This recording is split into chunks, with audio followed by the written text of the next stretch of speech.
Hi, welcome to Quid Pros Quo. I'm Rin. And I'm Zac. And today we're talking about pantsing versus planning. We have talked about these terms a lot, and I think we may have, semi-defined them. But today's the day that we are defining them. We're, fully defining them as best as we can. This is a continuation of our Writing Fundamentals series, where we are talking about what we should have talked about at the very beginning, how to get started writing. Hey, but that's what writing is about, is going back and fixing what didn't work the first time. So true. So pantsing versus planning. So first of all, this is one of those binaries that is really a spectrum, and there are plenty of those around, right? There's no real binaries except for binary code, but that's also coming from a non-binary person. So light switches. Okay. Dimmer switches. You either believe in binaries or you don't. Well, I mean, okay. We need some hot takes. We're focusing. So a pantser is someone who writes with no plan. These are also called discovery writers, where you just kind of sit down and you let the story take shape as you're writing. Yeah, and I would say that the term comes from the longer term, flying by the seat of your pants. Yes. Mm-hmm. So that's where you get the weird term pantser. Yes. A planner, on the other hand, is someone who writes a detailed plan, so like an outline or a zero draft, and then expands it out into actual prose. So they have a plan at the beginning and they follow the plan as they're writing. But then you also have plantsers that are somewhere in the middle, where maybe you have some elements that are planned out and you have some elements that are pantsed, or you have lots of elements that are planned out, but then once you get into it, you just kind of say toodaloo to your outline and go where your heart takes you. Yeah. And what's the application of these? Not really. It applies to your process, and you can click your badge on the NaNoWriMo website and yes. be I declare myself a planner this year, or a pantser, or a planter. But beyond that, it's not super important, but knowing the lingo is you have to know the jargon of any field that you're in, right?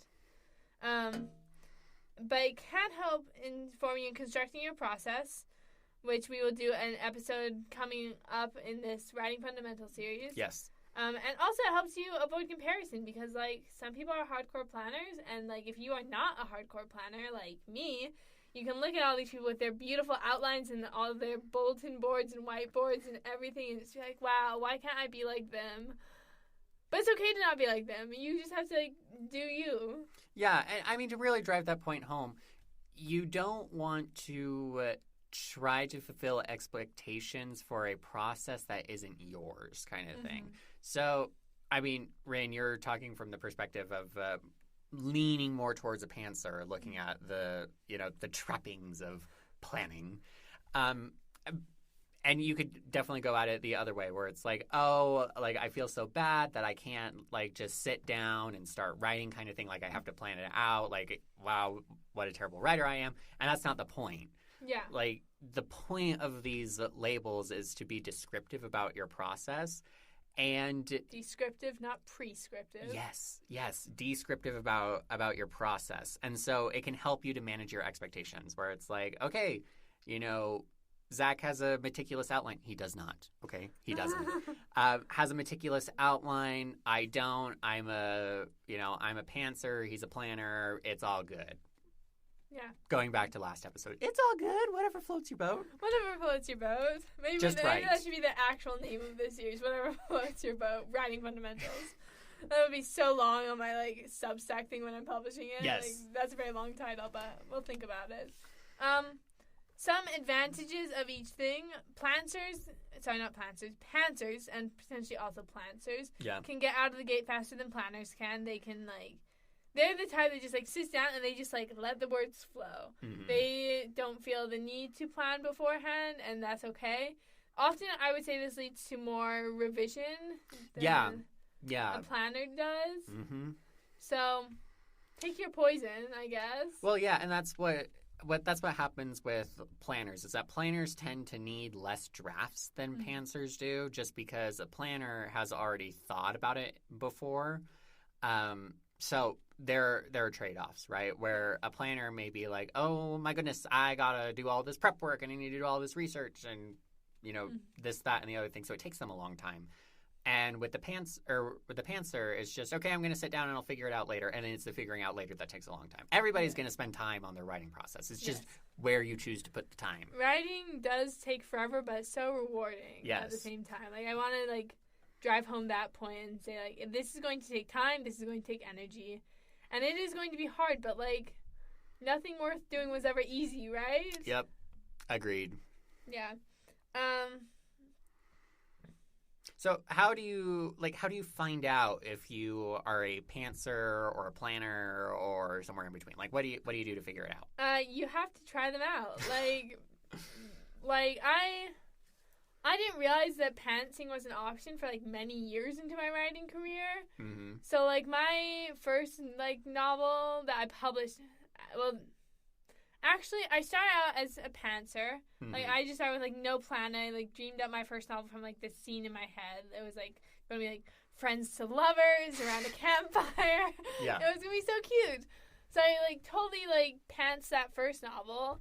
But then I planned my second novel because I thought I had to. I thought planning was, like, the right way. And this goes to show that there is no right way to do it. But I have more planning for All Hail the Queen of Hearts than I do for, like, any other novel I've ever done, I think. Because I was hardcore. I'm like, this is the way you write a novel. But it's okay to not write the novel the way some big writers say you have to. Yeah. I think very similar. My first novel was completely pantsed from beginning to end. All, I want to say 400,000 words at the end of the day. It was a lot. It was way too much. That's, like, a lot. It was a lot. It was way too much. Yeah. And then for my second project, I started moving more towards the plantsing kind of thing, where I wrote out some character profiles and I had, some beats that I wanted to hit, but I was still discovery writing throughout.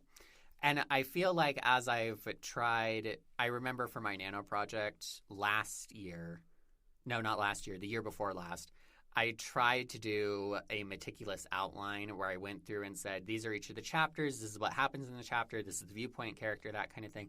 And it did not work for me. Like, it was the most painful, like, it was like pulling teeth to actually write the darn thing. And so I learned that I am solidly in the middle. And I'm guessing that most people are somewhere in the middle rather than on the two extremes. I'm also solidly in the middle, maybe leaning a little more towards, like, discovery writing simply because that's what's fun for me. Like, I've said before on the podcast, like, editing is not as much fun for me as the first draft, which is okay. Also, I wanted to note something because we have just so much time left in this episode. We've only been going for, like, 5 minutes, and these are 10-minute episodes. So you said that, like, your first novel you ever wrote was probably around 400,000 words. Yeah. And this leads me to a quick question of, like, overwriting versus underwriting, which is not exactly planting versus planning. I keep saying planting instead of pantsing. Words are so hard for me today. But, like, I also want to emphasize it's okay if you underwrite or overwrite. Like, yes. It just is, your editing process will, again, be different. Like, if you overwrite, you will be cutting down. If you underwrite, like me, you will be building it up and bulking it out. Yeah, and, I mean, I've mentioned this on the podcast before as well, but I tend to overwrite many times. Like, I told you the story about how I had this project. I was super proud of it. It was 20,000 words long, and I was working on it, and I realized that the emotional core of the story was misplaced, so I moved the emotional core back into place and ended up cutting 12,000 words. Yeah. And if I was trying to salvage that first novel, it would be like really, like, we're cutting out tons of stuff. Probably hundreds of thousands of words. Hundreds of thousands of words. Especially if it's aimed at, like, YA, where the average is, like, 70K. Yes. So, yeah. And we will get into the business of writing another time and how many words, like, your novel, quote, should, unquote, be. For those of you who don't have the benefit of the video feed, that doesn't exist. We're doing air quotes around should.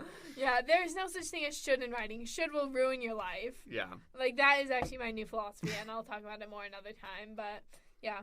I would also like to emphasize that your planning versus pantsing style can shift from project to project. Mm-hmm. For example, my capstone class in creative writing right now is having to do almost entirely discovery writing. Like, he's like, our professor was like, oh, come to class on this day with nothing planned. Like, if you can, like, think about your story, you can't write anything down. And that felt a little extreme to me. And now I'm, like, actually writing, and he, like, had us, like, a scene contract, and he's, like, plan your 3 scenes in your first chapter. And then from there, it's just, like, good luck, have fun. Good luck, have fun. But, like, you can try out the different styles, and it's okay. And if one doesn't resonate with you, try the other, and if neither of them resonate, find some mix or blend of the two. And it will take time. It will definitely take time. And a hack to cut down the amount of time it'll take is try your hand at some short stories first. Because if you try a short story pantsing and doesn't work out, it takes a lot less time to finish a short story to figure out this isn't working for me than it does to finish a novel. This is true. Just a quick question. I don't know if either of us will have an answer to off the top of my head. But about how long did it take you to find your writing style? I'm trying to, like, do the math in my head right now, but I'm talking and it's hard. Oh, my goodness. Let's see. So I wrote my first novel back in that was a long time ago. So I would say that I had not settled on, like, how... I'll say this. I wrote the first draft of the novel that I'm feeling like is going to be my debut. Maybe. I hope so. Fingers crossed. Yeah, fingers crossed. I wrote that in the fall of 2017. I think was when I wrote that. Is that it's the Black Crescent. Black Crescent, yeah. So I think my first novel was the Black Cloud, so I always want to say the Black Cloud. I'm like, that's not it. It's the same initials. Black Crescent. Yeah, so I think it took me probably like 3 or 4 years to figure out what my process was. It also took me about 3 or 4 years. So for those of you just starting out, you have an exciting 3 or 4 years ahead of you. But it might take less time. It might take more. We are just, like, averaging our experience, and it happens to average to 3 or 4 years. But we have really small sample size. Like, for a statistically significant sample, you gotta have, like, 30 samples or something like that. So pull your friends and family who write. We're having so much fun with this episode. Okay. That's it. So in sum, pantsing versus planning, they're both wonderful. They both have strengths and weaknesses. Explore, find out what works for you. Let us know about your writing journey in the comments. Write us a review, send us an email. Let us know how it's been for you. We'd love to hear. Awesome. Thank you so much for tuning in to Quid Pros Quo. Quid Pros Quo is hosted by DC Winters and CK Jensen. If you like this episode, be sure to leave us a rating. And if you'd like to contact us, you can email us at quidprosquo@gmail.com. For more episodes, check us out on Spotify, Apple Podcasts, or wherever else you get your podcasts.